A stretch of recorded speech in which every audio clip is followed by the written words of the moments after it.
If you're the type who dons new duds without washing them first, there's a chance you may pay a price for it a few days later. A red, itchy, painful price.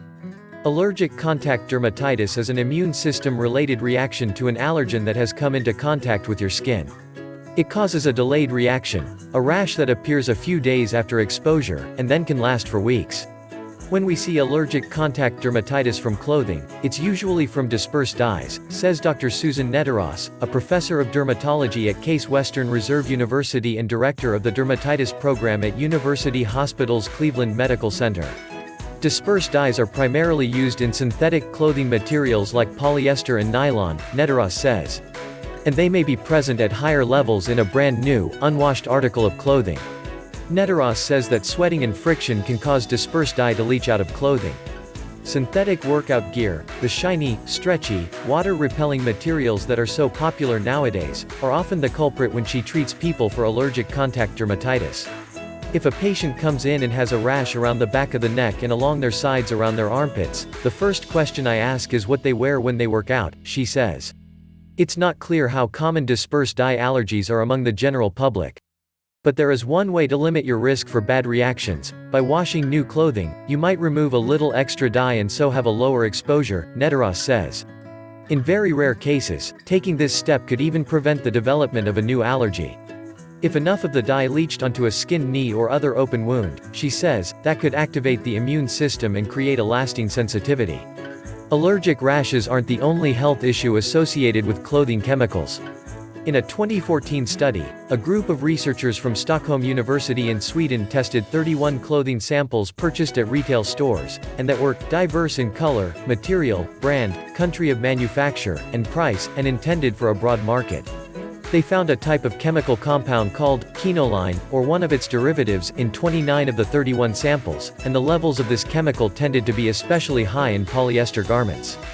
Quinoline is used in clothing dyes, and the U.S. Environmental Protection Agency has classified it as a possible human carcinogen, based on some studies linking it to tumor-initiating activity in mice, though the agency also states that no human studies have been conducted to assess the cancer-causing potential of quinoline. Ulrika Nielsen, a member of the Stockholm University group and a professor of analytical chemistry, also calls out nitroanilines and benzothiazoles, two more chemical compounds that turn up in clothing and that lab and animal evidence has linked to potential adverse health effects, including cancer. While some of these chemicals may remain locked away in the fibers of your clothing, others may slowly work their way out onto your skin or into the air you breathe as your clothing ages and degrades.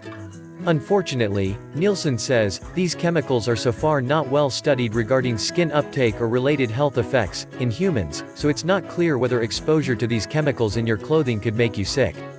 David Andrews, a senior scientist with the nonprofit Environmental Working Group who has investigated the use of chemicals in the textile industry, says clothing is often treated with stain repellents, color fasteners, anti-wrinkle agents, softness enhancers, and any number of other chemical treatments. Clothing manufacturers don't have to disclose any of these to customers, and many of the chemicals, including a popular type of waterproofing chemical called fluorosurfactants, often referred to as PFAs, have little or no research backing their safety. Not only could these chemicals pose health risks to people, but they also end up in the air and water supplies, where they could do further harm.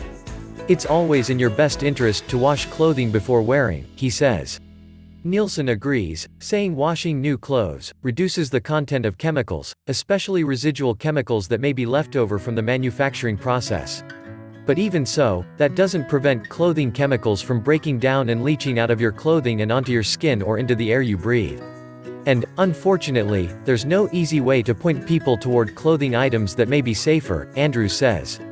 Some of the research on clothing suggests synthetic materials may be treated with more chemicals than natural fibers such as cotton. But there's really no label indicator or certification that signals a garment is chemical-free, he says. What's maddening for the consumer is that you buy a shirt that says 100% cotton, and yet you're given no information about any of the chemicals or additives that have been used.